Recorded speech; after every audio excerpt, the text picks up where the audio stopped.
Never gonna win. Long as you're happy, you're always gonna grin. You get out what you put in. You get out what you put in. Never gonna lose, never gonna win. Long as you're happy, you're always gonna grin. You get out what you put in. You get out what you put in. You get out what you put in. We are live. I've got Johann Goree in the house. Hello, mate. How are you? Good afternoon, sir. I'm very well. How are you? Buzzing. It's just great to have you here, sir. You know we're only doing 15 minutes, don't you? Yeah, well, we'll see. What do I do? Because I get into a conversation and the people I have on here are absolutely lovely. And you can't do anything in 15 minutes if you're going to find out a little bit about them. If you think Aaron and I go live every Monday morning. For an hour. And we sit there. So we jump onto StreamYard, same as what you're using. We jump on at 8 o'clock every Monday morning. And we catch up and we go through what we think we want to talk about. And we always say, oh, is this enough? Have we got enough content?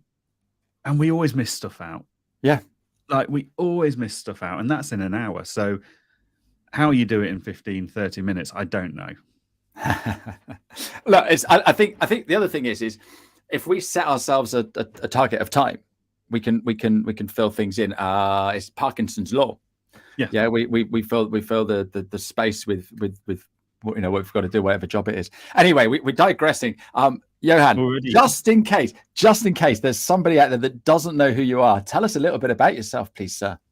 Cool. So yeah, Johann Goree. I'm the group managing director of the On Point Accounting Group, which I started in 2017. It was just myself, no clients.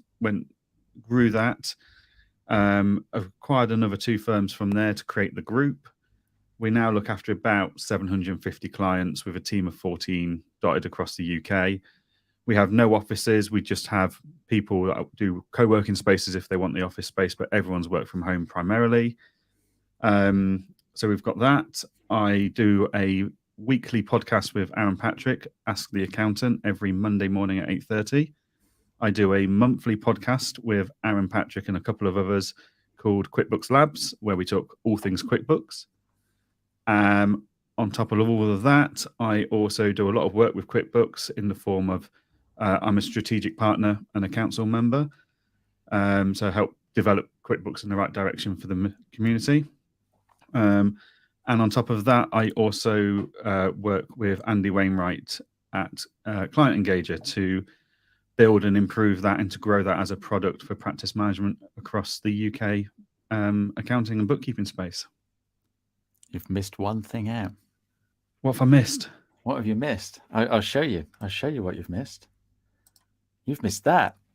Oh, and I do spend far too much money on Amazon. That is your view from. That's what you're seeing. So we're looking at you from the other angle. I don't know where the camera is there on that image. Oh, I can see it. It's just below the light, isn't it?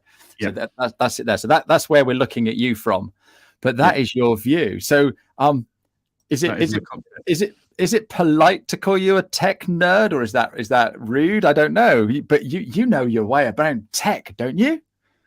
I stumble my way around tech. Oh, you're too modest. You're too modest. I do love my tech, and I love anything that makes life quicker and easier. So, when I do videos for Client Engager, I was spending too much time editing them. So I got the Stream Deck keyboard to edit it. Yes, it's £100 odd or whatever it was, but the time it saved me in the last month alone is phenomenal. And I've just gone through a long list of things that I do. You can't do all of those different things at the same time if you don't have a great team in your accounting practice. Like my firm can pretty much run itself on a day-to-day basis if it needs to. It won't grow, but it will continue as normal. But then on top of that, you need all the efficiencies to have, and tech gives you that, whether you're out and about using an iPad through to having Stream Decks and multiple keyboards, etc. It's all about screen real estate and making sure I've got the right gear to do the job as quickly and as efficiently as I can. No, absolutely fantastic. And this is the thing, right? I've said this before on podcasts and stuff. If you had a builder come round, okay, to, I don't know, knock the back wall down and extend your kitchen, and he turned up with a bucket and a spade and a manual screwdriver and a hammer, you'd look at him and you think, he can't be any good. Yeah. Whereas the guy that turns up with a JCB and a concrete mixer and DeWalt tools is like, right, he's the guy. Yep. So why can't we do that in our business? And that's interesting because I've always done that from day one. I've always said we are a cloud-based accounting firm. Mm-hmm. We use the latest tech. And I've always taken that to the finest detail of, I don't turn up to a meeting with pen and pad. I turn up with an iPad and an Apple Pencil. Yeah. Not just because I enjoy using them, but that represents my brand and my image, both personal and business. Yes, I probably take it too far in the fact that the pencil color on my notepad, on my iPad is the color of my brand. No, there's nothing wrong with a colored brand, mate. Absolutely not. I've even painted the back wall of my shed the same yellow. So yeah, no, it is all about just following that brand all the way through. And, you know, I love my tech. So if I turn up using a notepad and pen, that doesn't represent me as a person or as a brand. No, absolutely. It's like me turning up with a blue t-shirt.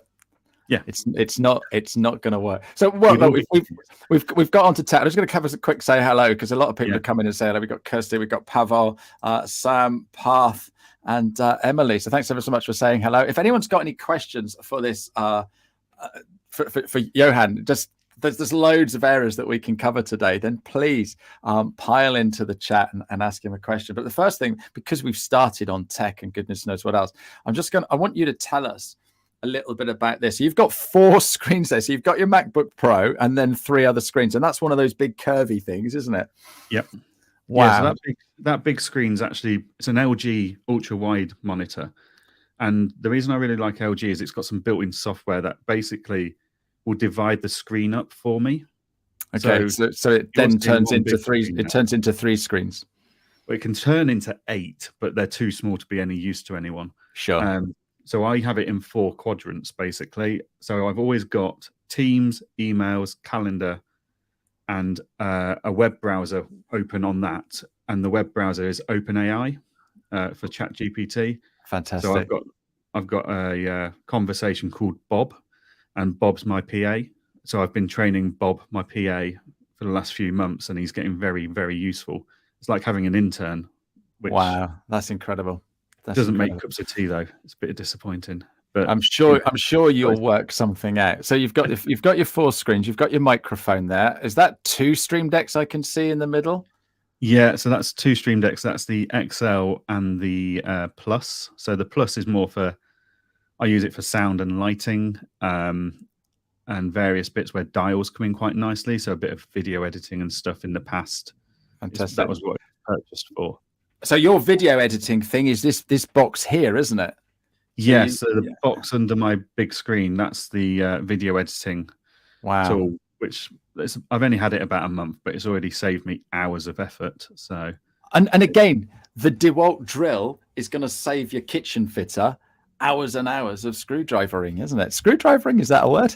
And then here we've got all these pretty lights. I love that. What's that then? So the lights, under the laptop. Yeah. What's those? All these buttons here.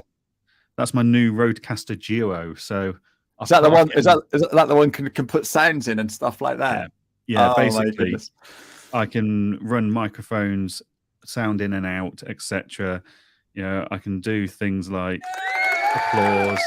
Love it, and stuff like that. So yeah, it just improves the quality of our podcasts. Yeah, and you're doing this in lives all the time. And there's one other thing there that I really don't know what it is. It's just here next to your headphones. What's this here? That's a traditional calculator. Oh my goodness! Oh, who'd have thought? You must be an accountant. Like calculators on iPads and phones are all well and good, but you know what?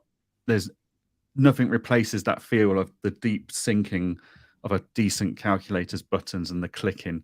You just feel more confident that yes, that number has been entered. Yeah, absolutely. Absolutely. That is amazing. That is amazing. So, anyone watching this and it's sort of like thinking, oh, I need all of that. What would be if I came in and said, look, I'm really sorry, you can't have all this tech.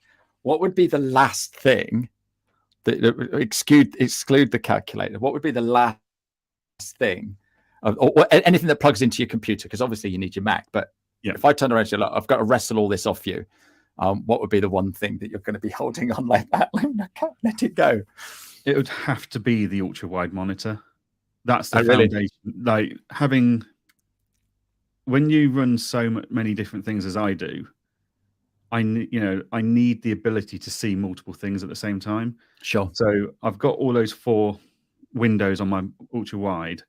Then on my bottom 24-inch screen, I have it as a Windows tab, Safari tab, because everything's cloud-based for us. It's all website-based.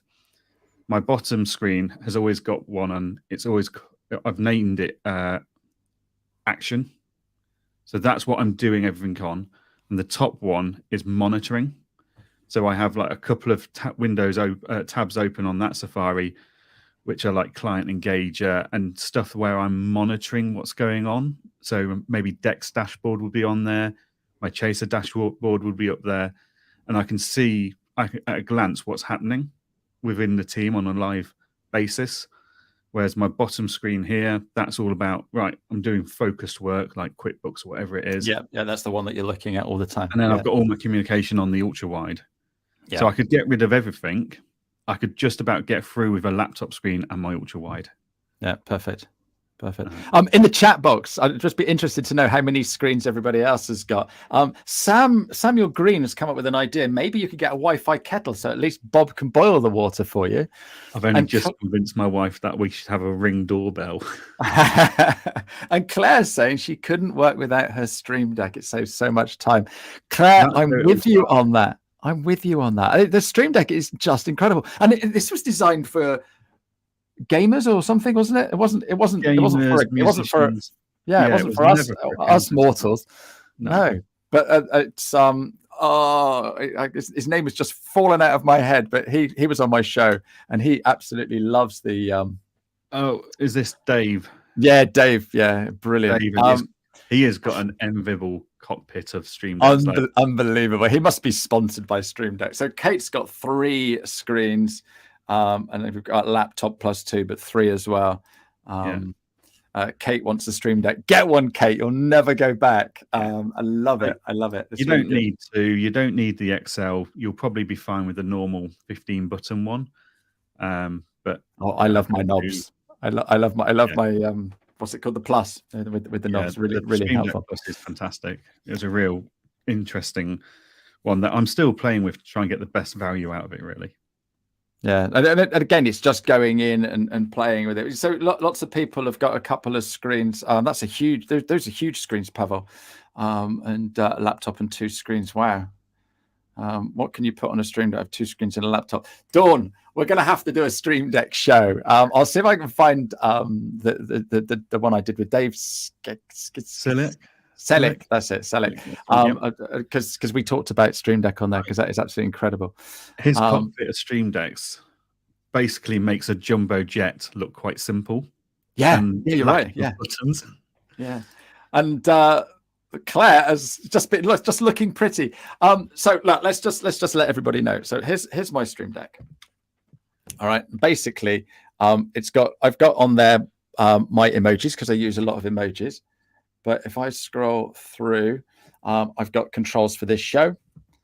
And then this one here, that's when I do my podcast this afternoon. So on there, I've got the split button. So it just makes life easier rather than right-clicking. And each button is customizable. It's just really clever. So yeah, Google that. This show might be sponsored by Elgato. You never know, Johann. Most of my desk is. Yeah, no. You're wearing Client Engager. Yeah. Okay. I used to work for Digital, so I've sold practice management software. I actually invented CRM in an old life 30 odd years ago when I first started doing sales.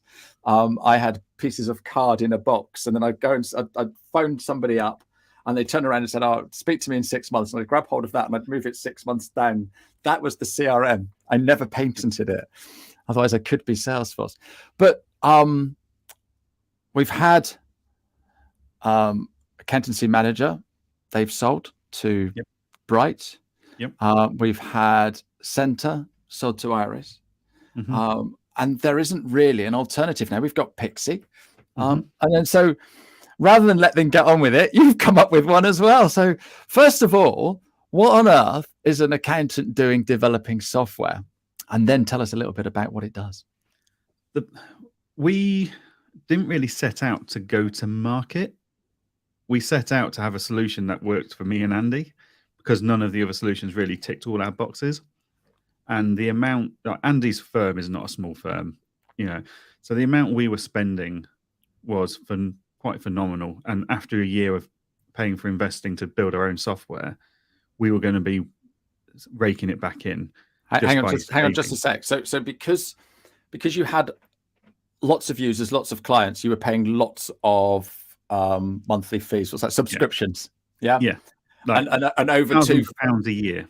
Thousands of pounds a year. And that's the thing, isn't it? I had Umesh on my show a couple of weeks ago, and he's built MyT, which is a bookkeeping software for exactly the same reason, because he's got so many clients that he needs on cloud bookkeeping. It just thought, well, I might as well build it myself. And then, like you say, it then sort of like, well, actually, you've built your own. Can I buy some? And then before you know it, you're now a software house. So, we did that. We then kind of had some more people interested back in September last year. So we kind of took it to market based on Andy and my own personal brands and reputations. We're investor free. Only Andy and myself invest time, basically, and we've got a developer who's paid. We've gone from just us to supporting about 200 firms every month with another 80 odd on trial at any point. Wow, that is incredible. That is absolutely incredible. There's a few points we wanted to prove. One is it shouldn't take forever to develop some software. So like our e-signing tool, we built it in 3 weeks and went public with it. Okay. We wanted to prove that we listen to the community, and if you listen to the community, you get a brilliant product. So isn't this what James Ashford did? Well, you just to build the community, and what do they want? Let's have a bit of this. Let's have a bit of that. So every single one of our features is voted on in a poll. That's cool. In priority order from our community's poll. We do that for every 3 months, and we got fed up with practice management softwares. All of them say you should use us from day one, and I completely agree. Like, I didn't get one until 80 clients in, and it was a headache to get set up. But no one makes it affordable from day one. No, so you're bootstrapping. You've got no clients, and exactly. So we have 0 to 9 clients for £9 a month. Like, we've built it so that it's affordable from day one. So we had a few points we wanted to make, and we wanted to prove that you don't have to be owned by or invested by venture capitalists or owned by big companies to be successful and to make a product. Software doesn't need millions of pounds in it to be amazing. It just needs a good community that is led by a team that respects and follows the community's direction and wishes. So more like the Co-op than Tesco. Basically. So that's fantastic news. So I was working with Jessica Pillow with a product called M-Trio. I don't know if you ever saw that, but it was built on Salesforce. So it was incredible. The power was amazing. And the problem we found that everybody wanted something different. So how do you manage with that? Because, in my practice, I cannot not have this. And I go to one provider and they do that, but they don't do this, and they don't, before. And it always seems to be a compromise. And there always will be, I think. But surely, because it's your software, you can build what you want, can you? If you got Stream Deck integration? No. So I have things I want, but because we've committed to our community that we'll build what the community as a whole wants very democratically, what I want doesn't come first. Okay. So we build based on those feedback, on those polls. Everyone can put ideas forwards. So a few people put the idea forward, can we link to Sage? So, cool, we'll put it on the poll. Out of 619 votes, 4 people voted for Sage. So Sage isn't getting built too quickly. That's not built yet. No. So, it doesn't matter. And, it doesn't matter how big a firm is or isn't, everyone gets their vote and that's the result. So, and the benefit of it is, though, that everyone's learning from everyone in that community. Yeah. Like, I've evolved my processes like stupid amounts of times. I think I'm on the 19th onboarding process in 6 months. Because someone's got a really good idea here, and someone's got a really good idea. That's quite a cool idea, and that's a cool idea, and you just hybrid it. So it's really nice that everyone's sharing, but then everyone goes, oh, actually, if I did it that way, I don't need it to do this anymore. So we try to give as customizable process as possible. So you can, I always say, I'm not here to tell you how to run your business. Yeah. I'm not here to tell you how to price your clients or how to manage your team. We are here to give you a software that enables you to run your business how you want to run your business. It's your business in the end. Yeah. Don't feel judged and influenced that you've got to run it some guru's specific way. Unless you want to do that, then that's fine. But ultimately, it's your business. You run it how you feel fit. We're going to try and provide you the best tool to allow you to do that. No, I love that. So how do I get into this community? So it's Practice Management Excellence by Client Engager on Facebook. Fantastic. I'm sure you'll drop a link in for us. I can do that for you. Yeah. Yeah, that would be great. Yeah, it is technically a gated community from the point of view of. Oh, so you're not going to get riffraff like me in then? Well, as long as you say who you are and you're not one of our competitors, as it were, we'll let you in because it sells the product for us, that community. Yeah, absolutely. Because you see our response times to questions. So a lot of these practice management softwares recently have put in new rules on their communities, like no feature requests, no support requests. And we're like, no, tell us what you want.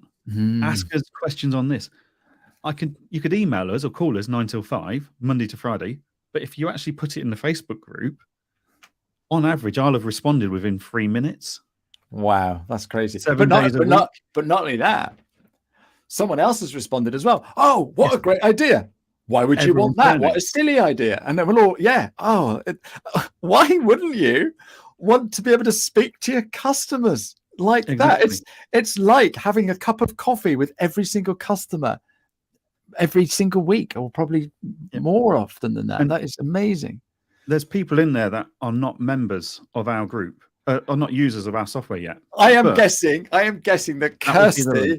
I am guessing that Kirsty is part of that group, and she would be. This is what I love about the accounting and bookkeeping community.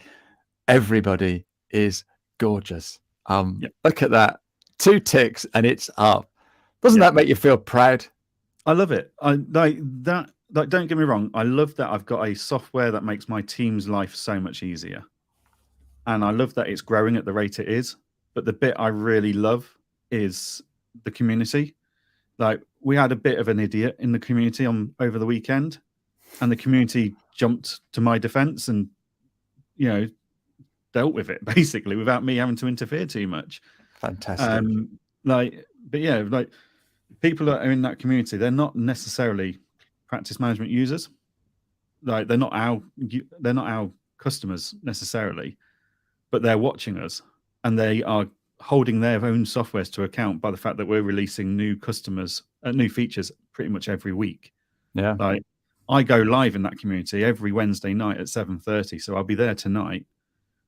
Every Wednesday night, 7:30, I go live and I ask, what do you want me to cover as a topic? Or I'll choose a topic. I'll do that for 15, 20 minutes. And then I sit there answering questions as they come in on the comments. And you do that live? Every week live. That's incredible. Unless I'm at a conference or on holiday, I do it live every week. No, I love that. I love that. Who else does that? Nobody. We said at the top that we're going to get through this time really, really quickly. I normally format this, and I've got loads and loads of questions I want to ask, and I could just chat to you forever. But there is one question I do want to ask. What challenges are you seeing accountants having at the moment? So, not just you in your practice, but obviously so many, and you're listening to what they say. So what is the big thing at the moment that we're struggling with? It depends which part of the accounting segment you look at. So if I look around, I'm surrounded. You are what you surround yourself with. So I surround myself with tech-embracing, forward-thinking accountants and bookkeepers that love technology. They see the value. But then I sit there and listen to people at different meetings and governing body communities and stuff, fear-mongering about AI is going to steal our jobs, etc. Our biggest challenge is actually the majority of our industry do not have a positive outlook on technology still. Like OCR, Dext and auto entry were going to cost us thousands of jobs. Every bookkeeper was going to be out of work 5 years ago. They're not, though. Every bookkeeper now offers better value to their clients because they're using the Dext or auto entry or OCR technology in general to process documents so they can spend more time helping those businesses. Like, we couldn't have helped the amount of businesses we did through COVID if we didn't have the technology in place to get rid of the day-to-day data entry stuff. Like, we have so much more value, and the same principle is going to happen with AI technology. The industry as a whole needs to move forwards and be more embracing of technology and opportunities rather than always assuming it's there to make their lives miserable, it's there to make their lives difficult, or to take their jobs away from them. No, love that. And go back to my building analogy. Here, mate, we've just invented a JCB and a DeWalt screwdriver. Yeah. Who doesn't want that? Johann, you've been an absolutely amazing guest today. You're going to have to come back. Always happy to open my diary to you, Ashley. Thank you. I've just got one more question I want to ask you. But before that, I've got to shout out my guest for next week. I just keep having all these cool people on my show. I've got you this week. I think it says more about you, though. Oh, bless you. You're very sweet. And I got the lovely Rachel Harris next week. So I didn't put her name. I just put probably the coolest accountant with a question mark because she is just brilliant. So I've thoroughly enjoyed today. Thank you so much. My last question to you. I want you to go back to when you were at school, okay, in primary school, and you're running around the playground in your shorts. Okay. What did you want to be when you left school? So at primary school onwards, I never really knew what I wanted to be. I think I went through every boy's football, list. Spaceman, train driver. Football, no, I've never been a sportsy person, but fireman, vet, doctor, paramedic, policeman, army, air force, all of that. It was only really in secondary school I thought I knew what I wanted to do. And it was only in the last 2 years when I really enjoyed business studies as GCSE. So I left school with my GCSEs, and just as I left school, they turned around and said, "Oh, by the way, we think you're dyslexic." Oh, thank you for that. Then. It's like, cool, thanks for that. They hadn't invented it, had they? Yeah, that was still quite a new thing back then. But then I went to college to do a business diploma, and it was awful. And it was at that point I realized teachers shouldn't teach from textbooks. They need to teach from experience. So packed in college, if my parents ever ask, it was after 12 weeks. It was actually after 6. It took 6 weeks for the college to flag it with my parents. Got a severe telling off. What are you going to do with your life? Yeah, look at you, Johann. You're absolutely wasting your life here, aren't you, mate? So I actually put in letters to all the local accounting firms to do an apprenticeship. Oh, well done. Not one came back. So if you did that today, you'd spend all week going for interviews, wouldn't you? Yeah, you'd like to think so. But yeah, like I went to work for Argos, then I worked for an outdoor activity company. And 11 years later, after spending 5 of those in their finance department and as a finance manager, I went out and set up my current business.